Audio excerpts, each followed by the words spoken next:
Olá, você está escutando ou assistindo o B2B Insiders, o maior e melhor podcast de marketing B2B do Brasil. Estou aqui com o Davi Costa Lima e estamos hoje prontos para falar para vocês sobre o que é criação de demanda. É um termo que a gente vê por aí ser utilizado mais pelo pessoal de geração de demanda, que fala de geração de demanda, e é um termo também, de certa forma, polêmico para algumas pessoas, né? Do tipo, é possível criar demanda? Qual a diferença entre criação de demanda e branding, né? Eu acho que a maior parte das pessoas talvez nem tenha essa pergunta na cabeça, mas quando a gente começar a falar um pouco de criação de demanda, talvez essa pergunta surja. Então, vamos lá. Davi, prazer estar aqui com você. Vamos então falar desse tema que vem gerando debates aí no LinkedIn. Boa, Gabriel. Bom, pessoal, é um prazer. Novamente, a gente está retomando aqui o nosso podcast, né? E fazendo um episódio somente eu e o Gabriel, para justamente a gente ter esse alinhamento de estratégia, principalmente dos avanços estratégicos que a gente teve ao decorrer do último ano, né? E como a gente já vem falando, eu acho que a gente quer começar a divulgar e difundir mais esse conceito, né, de geração de demanda, sendo dividido em 4 grandes etapas, né? Criação de demanda, captura de demanda, conversão de demanda e expansão de demanda. Isso independendo se você está falando de B2B, de B2C, de alto ticket, de low ticket. Essa é toda a estrutura de uma geração de demanda e receita, né? É igual a demanda convertida, então a gente está falando de receita no final do dia. E essa etapa, a de criação de demanda, ela é uma etapa extremamente importante, porque é ela que vai dar toda a base e o suporte, né, para que você tenha uma estratégia de geração de demanda, ou seja, de receita acontecendo. E a receita, ela obviamente pode estar no seu pós-venda, pode estar dentro de casa com uma retenção, com uma expansão, mas invariavelmente ela vai começar em algum momento na criação de demanda. E é isso que a gente vai falar aqui agora. O nosso objetivo é difundir esse termo, explicar um pouquinho para vocês o que significa criação de demanda, a diferença entre criação de demanda própria e a criação de demanda de categoria, né? E também a diferença entre criação de demanda e branding. Bom, para começar, então, vou jogar uma pergunta aqui para o Gabriel, uma pergunta básica, porém que precisa ser respondida.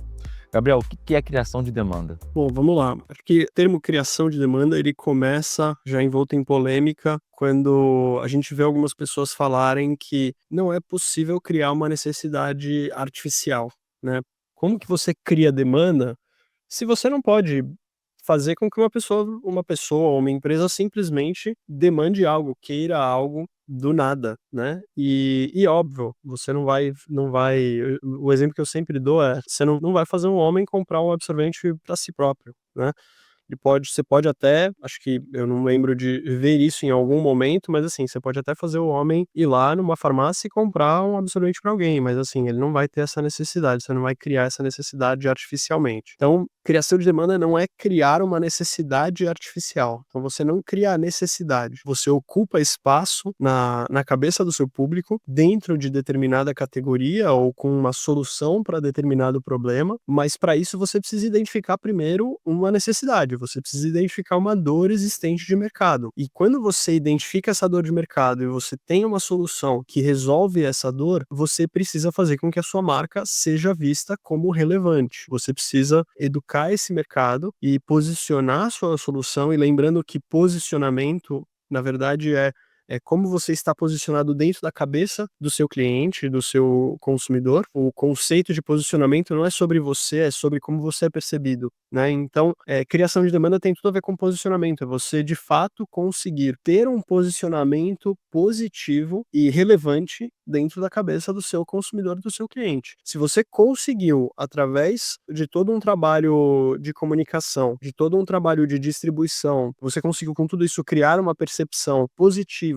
e ocupar um espaço relevante dentro de uma solução para um problema existente, você conseguiu criar demanda, né? Então, você precisa garantir que você é lembrado, você precisa garantir que dentro dessa lembrança você consegue de fato ser relevante dentro de uma categoria, e você precisa ter certeza de que você também consegue ter primeiro, uma consideração e uma preferência. Se você conseguiu ocupar esse espaço e você tem lembrança e você tem consideração, e você tem consideração porque você é relevante, você conseguiu criar demanda. Se você fez isso de uma maneira intencional, de uma maneira planejada, de uma forma ativa, você conseguiu com sucesso criar demanda. O termo, as pessoas, acho que às vezes as pessoas que polemizam isso se apegam ao termo criar demanda. Você não está criando demanda porque você está criando uma necessidade, você está criando demanda porque alguém que não anteriormente não demandava o seu produto, que não buscava comprar o seu produto, agora busca comprar o seu produto. Então, justamente por isso que esse termo criação de demanda veio. Não fomos nós que inventamos esse termo, gostaria eu. Teve um episódio em que a gente gravou, um dos primeiros, acho que na verdade um dos primeiros não, mas acho que foi o quinto ou sexto episódio do B2B Insiders que a gente gravou com o Chris Walker, em que ele falou pra gente sobre o termo criação de demanda. E a gente acabou, óbvio que construindo bastante em cima, e aí a gente acabou criando os próprios conceitos em cima desse termo de criação de demanda. Mas basicamente é isso, é você fazer o seu cliente de fato demande da sua categoria. Boa, boa. Eu acho que é super importante o que você falou, tipo, não é um termo que a gente inventou e é um termo que a gente usa, e eu acredito que hoje a nossa visão em relação à criação de demanda, que é o que a gente está explicando aqui hoje, vai explicar um pouco mais, eu acho que aí sim o nosso olhar e o nosso ângulo, né?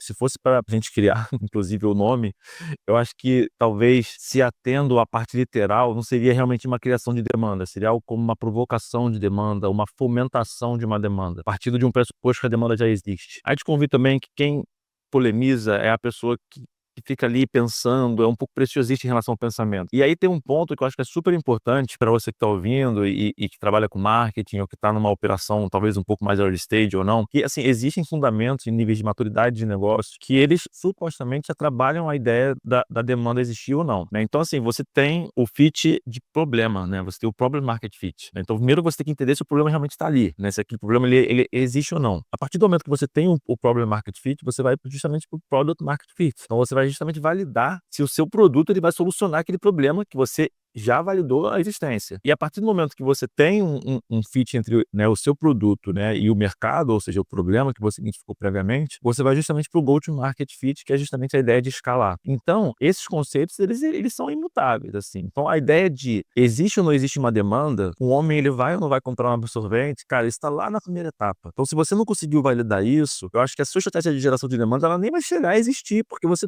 não conseguiu passar de uma etapa muito inicial dentro da construção da lógica de um negócio. E se você está, obviamente, dentro de uma estratégia de penetração de mercado, né, você já provavelmente já tem validado alguma coisa relacionada a problema e produto. E, consequentemente, já validou a existência da demanda. Então, eu acho que é super importante ter isso em mente, para a gente não cair aqui justamente nesse detalhe mas, pô, criou ou não criou, né? Como é que é a expressão em inglês? É out of thin air, né? Que até é a expressão que o Dale usa bastante, né? Tipo, criou do nada, né? Como se fosse assim, você vai criar do nada? Não, não é isso. Você tem as etapas de negócio que supostamente já vão te dar esse tipo de validação, e a ideia aqui é você, com a criação de demanda, resumidamente, né? Foi o que o Gabriel falou. Se você tem uma validação de produto, se você tem uma validação de problema de produto, né, e você tem uma audiência, esse é o seu objetivo como marketing dentro dessa etapa. É garantir com que a sua audiência saiba que você existe. Então, para isso, você vai ter táticas de criação de demanda, que a gente vai falar um pouquinho mais. É isso, você tem um problema, você tem uma solução. Então, eu tenho que falar para a minha audiência que eu existo. Eles têm que saber que eu existo. Pronto, o primeiro objetivo. E o segundo objetivo de criação de demanda, considere você na hora de solucionar o problema, que, por sua vez, já foi validado numa etapa prévia, né? Então, esses são os objetivos da criação de demanda. E aí, a gente traz aqui um próximo tópico que é super importante. Esse segundo objetivo, né, a parte da consideração,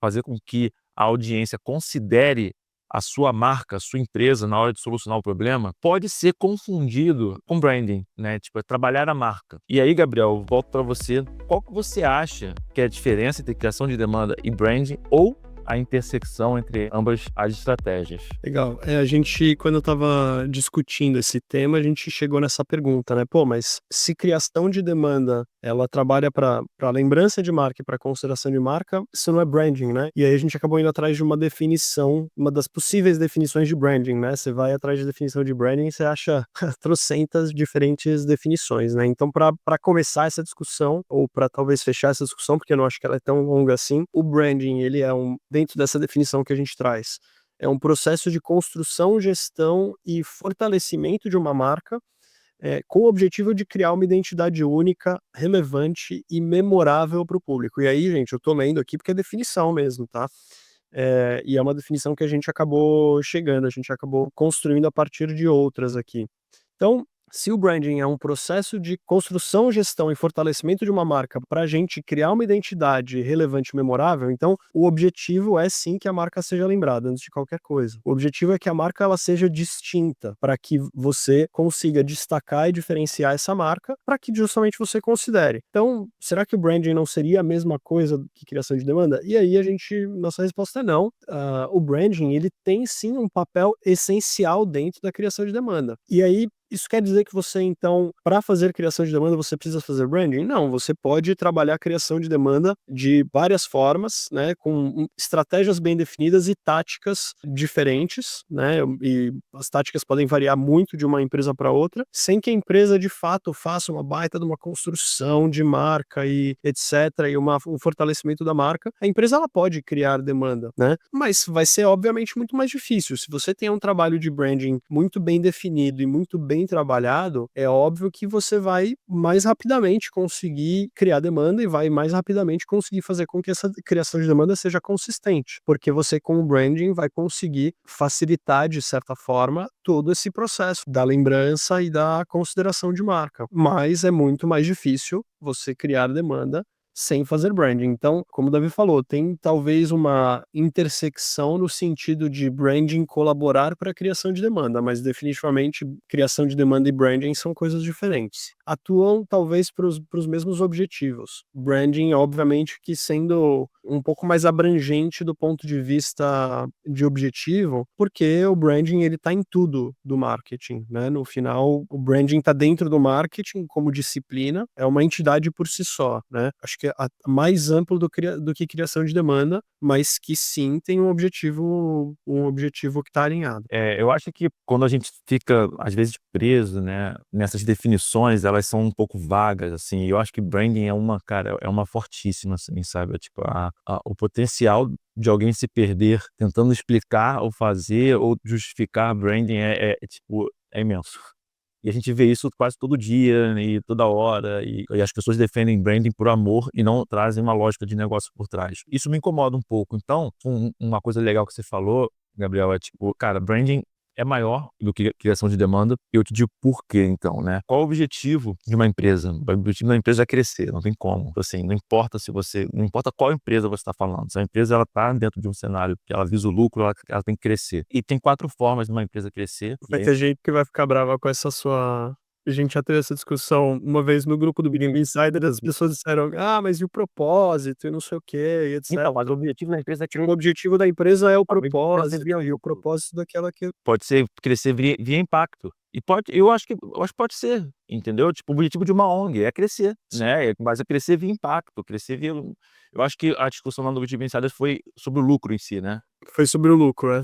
É, Foi sobre mas o eu acho legal crescimento em que, cima do lucro. né, a matriz Ansoff ela fala sobre crescimento mesmo, e o crescimento ele dá essa liberdade poética pra gente talvez tirar o lucro e colocar um pouco mais de impacto se você tá num ambiente mais social, por exemplo. Mas em linhas gerais, né, você tem os 4 quadrantes lá, né, da matriz Ansoff, que são as únicas 4 formas de uma empresa crescer, né, que é a penetração de mercado, desenvolvimento de produto, desenvolvimento de mercado e diversificação. Por que eu estou falando isso aqui? Porque, cara, para mim é óbvio que o branding, ele é justamente o que te ajuda a transitar nesses quatro quadrantes. E quando a gente está falando de criação de demanda, a gente está falando de penetração de mercado, dentro desse conceito. Então, a gente está falando de um dos quadrantes, né? Então, uma vez que você tenha um problema definido, você tem um produto, né, e você tem a audiência, você tem que penetrar mercado. E penetração de mercado não é somente via aquisição, tá? Você vai ter, no primeiro momento, uma aquisição, mas, eventualmente, o modelo de negócio pode ser um modelo de retenção e expansão. Isso também faz parte da penetração de mercado, com pós-venda, com CS, com tudo. E aí, no caso, a criação de demanda, ela entra como uma das 4 etapas para você fazer a geração de demanda para penetrar no mercado, né? Então, é uma estratégia de penetração de mercado via geração de demanda. É assim que eu gosto de organizar as coisas, porque senão, cara, fica muitas definições e já chega a ser um pouco confuso, né? Uma estratégia de penetração de mercado via geração de demanda. Mas, dando o zoom out, é isso. Você tem 4 formas de crescer, quadrante da Ansoff, penetração de mercado é onde basicamente todo mundo está, todo mundo eventualmente vai estar. Se você diversificar o produto, se você desenvolver mercado, se você desenvolver produto, em algum momento você vai cair na penetração de mercado, até que você chega no limite e você vai ter que novamente procurar um desses outros 3 quadrantes. E aí, a marca, cara, ela é fortíssima para isso, né? Então a gente tem aí vários exemplos, talvez eu não vá lembrar de nenhum agora aqui, de empresas que pivotaram, empresas que mudaram de categoria, que mudaram o produto e carregaram a marca, cara. Isso aí tem toda uma. Até lembro, assim, acho que a Samsung, se eu não me engano, ela começou fazendo navios, entendeu? E hoje ela tá, né? Celular, tá, tecnologia. A LG começou, é que aí eles pivotaram na Coreia, né, mas a LG começou fazendo pasta de dente. E aí lá atrás, na época da guerra da Coreia, aí que eu acho legal isso que você falou, né, o branding ele tá em todos os quadrantes, né. Então, quando você vai pivotar, você precisa, se você tem uma marca forte o bastante, que é aquele conceito que se usa, que falam sobre elasticidade de marca, né? Pô, você compraria, quão elástica é a sua marca? Você compraria uma TV da Apple? Compraria. Agora, você compraria um sabonete da Apple? Pô, será que a minha marca tem elasticidade o suficiente para eu pivotar até a categoria de sabonete? E aí, nesse caso, a LG, por exemplo, pivotou de pasta de dente para eletrônicos, né? O que você tá Então, falando é super legal, porque depois que você entende esses conceitos, fica tudo muito óbvio, assim, né? Então, tipo, por exemplo, a uhum, Apple é um excelente exemplo, né? Há algum tempo atrás foi ventilada a ideia, talvez, ter um Apple Car, não sei se você vai lembrar disso. É um desenvolvimento de produto. Por quê? Porque o mercado é o mesmo. É o cara que gosta da Apple, que tem lá já os aparelhos tecnológicos, eventualmente ele vai ter um carro, porque não comprar o carro da Apple? Então, assim, se esse produto de fato fosse para frente, dentro dos quadrantes da Ansoff, ele seria um desenvolvimento de produto, porque não necessariamente você está mudando a sua audiência. É óbvio que você vai ter uma ali, o ticket aumenta, sim, você faz tem um. sentido. O mercado é o mesmo, né, Exatamente. nesse Assim sentido. como o próprio Apple Vision mesmo, que, enfim, acabou saindo do buzz e tal. Talvez o Apple Vision ele ainda entra como hardware, né? Mas a Apple TV, né? Tipo assim, cara, é um outro produto, totalmente diferente. Eu nem sei se entra como diversificação, porque talvez entre como diversificação, porque Eu acho que afinal. não, porque é o que você falou, é o mesmo mercado, né. Bom, não sei, aí que tá, né, eu acho pra saber se entra como diversificação ou não, você precisa identificar, pô, quem que era o meu mercado antes, só pra também trazer o conceito, porque a gente tem a clareza da matriz Ansoff, né, e talvez o pessoal que esteja escutando talvez não. Mas diversificação de mercado é quando você tá simplesmente usando o mesmo produto para vender para um mercado diferente, né. Então, antes, digamos que, pô, a Apple vendesse computadores só para os geeks e super específico para aquele mercado, e aí depois ampliou o mercado, para vender para a grande massa. Pô, aí eles estão diversificando o mercado, antes de fazer penetração de mercado, né. Se eu estou diversificando o produto, é o mesmo mercado, só que eu estou simplesmente lançando um produto novo. E eu acho que o que a Apple faz, eu acho que tudo, eu acho que mesmo o Apple TV, porque eles já estão na gran no mer na no mercado de massa, né, eles não estão atacando hoje um mercado super diferente do que eles atacavam antes. Então, eu diria que talvez fosse uma diversificação, pô, se eles pegassem um produto e lançassem um mega produto de nicho para um nicho que talvez não compre eles hoje, tipo Por sei exemplo. lá, um B2B, por exemplo. Vamos dizer que eles lançassem um negócio completamente diferente para o B2B. O Google Glass, para mim, é um exemplo de diversificação da Google. O Google Glass hoje, ele é um artifício de realidade aumentada, né, um acessório de realidade aumentada para o público B2B, para o ambiente fabril, né? São trabalhadores de fábrica que usam aquilo para olhar um determinado objeto e ver características daquele objeto. Então, quando que esse ambiente B2B foi o público do Google? Não era. Então, isso para mim, o Google Glass para mim é um exemplo de diversificação, né? Então, às vezes a gente pensa que a diversificação pode ser um baita num outro mercado, cara, às vezes é um super de um nicho também, né? Aí acho que esse é um bom exemplo. O Google ele tem elasticidade de marca para fazer um negócio desse, para lançar um produto B2B pensando no crescimento. Mas pensando no crescimento, né? Eu acho que, até para completar, um último exemplo que me vem em mente, que todo mundo conhece, é o Kindle, né, da Amazon. Tipo assim, até então a Amazon ela era um marketplace. Então a Amazon, a galera tem vários exemplos de como é que ela utiliza a marca para se eventualmente desenvolver um novo produto, desenvolver um novo mercado e eventualmente até fazer uma diversificação, né? Eles têm tudo, né? Então a Amazon acho que é um bom exemplo de como que a marca carrega novos modelos de negócio. Porém, vamos novamente focar aqui no quadrante de penetração de mercado, que é mais uma vez quando você já tem ali, né, um problema, né, identificado. Então você vai estar numa etapa ou de validação de produto, PMF, ou numa etapa de validação de go-to-market para escala, né? Então, dentro desse quadrante, que é o quadrante onde a grande maioria das pessoas das operações se encontram hoje, né? a gente tem que fazer a criação de demanda. E aí a gente entra numa outra dúvida, numa outra questão, é a gente que já traz esse termo, já são nossos, digamos assim, que é justamente a distinção entre demanda própria e demanda de mercado. Então eu vou falar rapidamente aqui a diferença e abro para o Gabriel comentar, mas em linhas gerais, a criação de demanda de mercado é a criação de demanda relacionada à categoria. Então quando você está dentro, por exemplo, de uma categoria que ainda não está madura, antes mesmo da sua audiência escolher você como marca, você como empresa, eles têm que escolher a solução que você está se propondo a vender. Então, aquele exemplo clássico do B2B, né, do tipo o CRM e a planilha do Excel. Antes de uma Salesforce da vida falar, cara, me escolha para ser seu CRM, eles tiveram todo um trabalho de falar assim, cara, vocês têm que escolher um CRM ao invés da planilha de Excel. Então, por quê? Eles tinham que educar o mercado antes, né? Eles tinham que fortalecer a ideia da solução do CRM, né, como uma solução de organização de pipeline de vendas ao invés de uma planilha de Excel, né, para que depois eles, né, consequentemente façam uma estratégia intencional. Eu acho que essa palavra é super importante, o Gabriel usou algumas vezes aqui, a parte o intencional.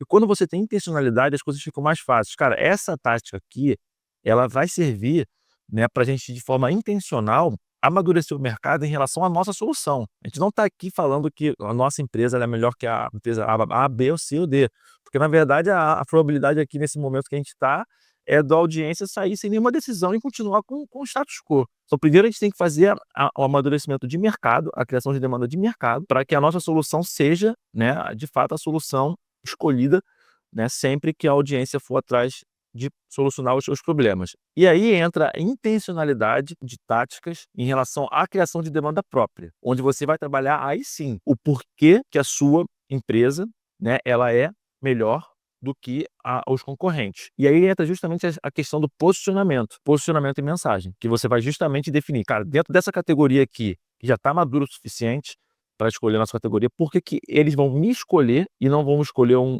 concorrente, né? Então, antes de passar aqui para o Gabriel, acho que tem 3 perguntinhas que são muito boas, que, se eu não me engano, a Turion da Win by Design fala bastante, que é, não sei se é dela, ou se, enfim, mas é basicamente, a audiência ela tem que responder, ela tem que ter muito claro na mente dela, por que eu vou solucionar meu problema com a sua solução e não com uma solução alternativa? Por que eu vou solucionar meu problema com você e não com o seu concorrente? E por que eu vou solucionar meu problema agora e não vou solucionar ele depois? Então, se você conseguir via táticas de criação de demanda de mercado e própria, responder essas perguntas constantemente para a sua audiência, a sua chance de penetração de mercado, que é o seu objetivo nesse quadrante de crescimento de empresa, é muito maior. Gabriel, quiser complementar alguma coisa? Legal, eu acho que essa primeira pergunta é a mais importante logo no início, né?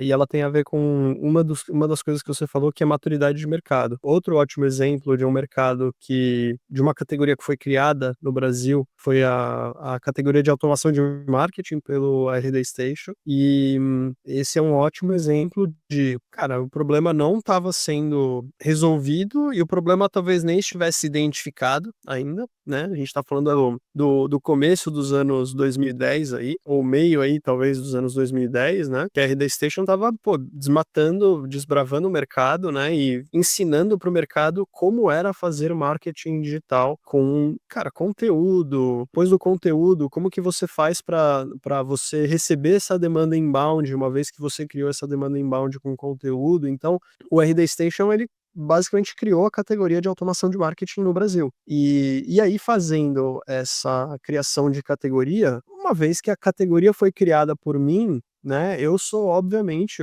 muito provavelmente o líder dessa categoria, uma vez que eu criei ela e todo mundo que tá entendendo dessa categoria tá comprando de mim primeiro. Aí começam a achar os concorrentes, e aí esses concorrentes têm o trabalho de criar demanda própria. Porque se essa categoria já foi criada por esse líder de mercado que explicou tão bem o que é essa necessidade, ok, você que tem essa necessidade, você deve comprar de mim porque eu tô te explicando, naturalmente você vai comprar de mim, óbvio, se for comprado uma solução de automação de marketing, e aí vem um concorrente precisa criar demanda própria, porque agora ele já tem um mercado, depois de, óbvio, vários anos, mais maduro, e esse mercado mais maduro, ele precisa, mercado maduro no sentido de entender que a categoria existe e para que a categoria serve, para que problema a categoria resolve. Se o mercado é maduro nesse sentido, aí eu vou precisar criar demanda própria. própria, porque eu vou precisar explicar qual que é a diferença da minha automação de marketing via RD, por que eu sou melhor que RD? E aí é que entra a segunda pergunta do Davi, né, a segunda pergunta que a Centurion faz, que é por que eu vou comprar de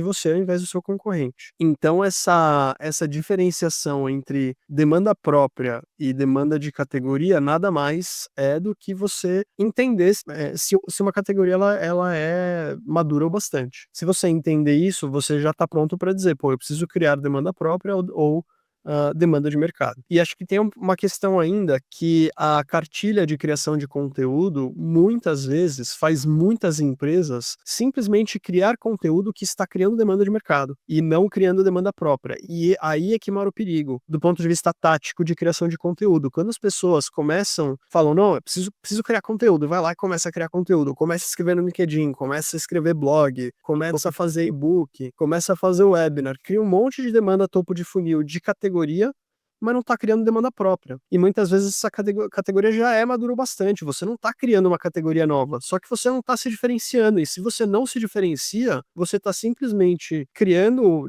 digamos, né, um monte de conversa em relação àquela categoria, e você não está fazendo ninguém de fato olhar e de fato aí fazer uma das primeiras coisas que a gente falou que era importante na criação de demanda, que é criar consideração pela sua marca. Se o seu conteúdo não cria consideração pela sua marca, muito provavelmente é porque você de fato não está atingindo o seu público, ou se você está atingindo o seu público com uma frequência suficiente, o seu público está vendo o seu conteúdo, mas não está querendo comprar de você, muito provavelmente você não está fazendo isso com uma diferenciação suficiente para que você seja considerado em relação ao seu concorrente. Fazer uma bagunça aqui nos assuntos, mas você vai entender.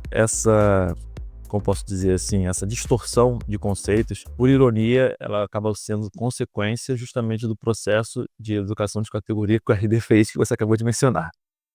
Porque basicamente foi esse processo que enraizou o funil, e aí, cara, aqui uma licença poética para dar uma porradinha no funil rápida, a gente pode depois fazer talvez um conteúdo mais denso do porquê, mas esse exemplo que você está trazendo, Gabriel, para mim, ele é super importante, porque é justamente as operações que elas não têm o embasamento conceitual, que a gente acabou de explicar aqui, a questão, né, desde da matriz Ansoff, desdobrando para a penetração de mercado, focando em criação de demanda, tendo a intencionalidade de trabalhar demanda de mercado ou demanda própria, com o objetivo de penetração de mercado, que é, cara, demanda convertida que é igual a receita. Pronto, o seu papel é esse. Você tem que entender exatamente onde é que está a sua operação, como é que está a sua operação, para você trabalhar as táticas, né, com esse objetivo no final. E o que acontece, e que o Gabriel falou, e eu, cara, concordo absolutamente, é que as pessoas, elas começaram a trabalhar para o funil, e nem entendendo exatamente qual que era a especificidade do projeto, da operação delas. Então a gente precisa fazer material de compra de funil, a gente precisa fazer material de meio de funil. Cara, precisa? Se você está falando de uma categoria extremamente madura, meu amigo, você não precisa fazer isso, sabe? Porque você já tem uma conscientização em relação à sua solução muito grande. Pelo contrário, agora você tem que fazer é criar consideração em relação à sua marca, e você vai ter que ter um posicionamento muito bem definido, posicionamento entende como diferencial, né? E você não tem que ficar explicando por que, né, os 5 motivos de por que o CRM vai virar com a planilha.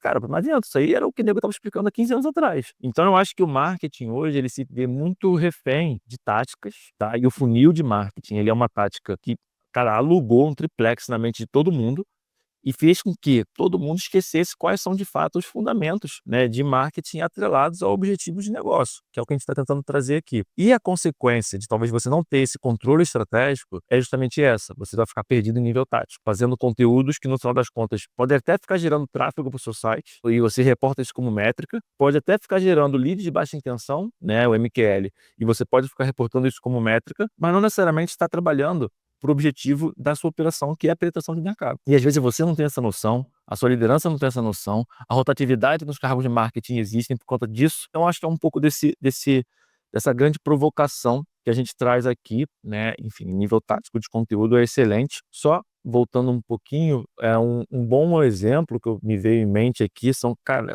o que a gente está falando não necessariamente é B2B, é B2B, é B2C, foi o que eu falei assim, não importa se é B2B, se é B2C, se é alto ticket ou baixo ticket. Esses conceitos eles são imutáveis, né? O desdobramento de penetração de mercado, né, as táticas, elas sim mudam, né? Mas para pensar no mercado de cosméticos, por exemplo, nos últimos, sei lá, 20, 30, 40 anos, o quanto de educação de categoria teve que ser feito para todos, coisas que hoje são hábitos para gente, por exemplo, protetor solar, né, filtro solar. Cara, tipo, há 50 anos atrás não existia essa associação do tipo, vou ficar exposto no sol todo dia, eu preciso de protetor solar. E ao mesmo tempo, a primeira marca que chegou no produto protetor solar não chegou já como mídia de massa falando, use protetor solar, use o nosso protetor solar. Não, eles tiveram que educar. Você sabia que o sol, na verdade, quando você fica exposto no sol durante muito tempo, sai ressecamento de pele, eventualmente você pode ter um câncer de pele. Eles tiveram que educar, né? E hoje uma marca que vai entrar no mercado trazendo talvez aí um protetor solar inovador, não precisa ficar explicando que, cara, protetor solar é fundamental, porque isso já está difundido na sociedade, na categoria, né? Então acho que é legal a gente também ficar sempre fazendo essas correlações entre B2C e B2B, porque elas existem. E aí, então, aqui, acho que para finalizar, Gabriel, pelo menos se a gente já começar a ir para o final do episódio, a gente poderia falar um pouquinho mais sobre a criação de demanda enviesado ao B2B, enviesado ao B2B Auto Ticket, que é onde a gente, de fato, atua aqui mais no nosso dia a dia, né? Apesar de a gente ter esse zelo e esse respeito pelos conceitos muito grandes, né? E trazer um pouquinho aí de como que a gente vem trabalhando no B2B, de como a gente vem trabalhando no B2B Auto Ticket, e no final aí, com toda liberdade, eu faço um merchan aí do que é B2B Insiders para vocês. Cara, eu na verdade ia fazer esse merchan de uma maneira bem descarada, que é, a gente tá aqui, né, esse podcast no final, a gente com ele obviamente quer educar o mercado, etc, mas cara, a gente quer criar demanda própria. E como que a gente vai criar demanda própria com esse podcast?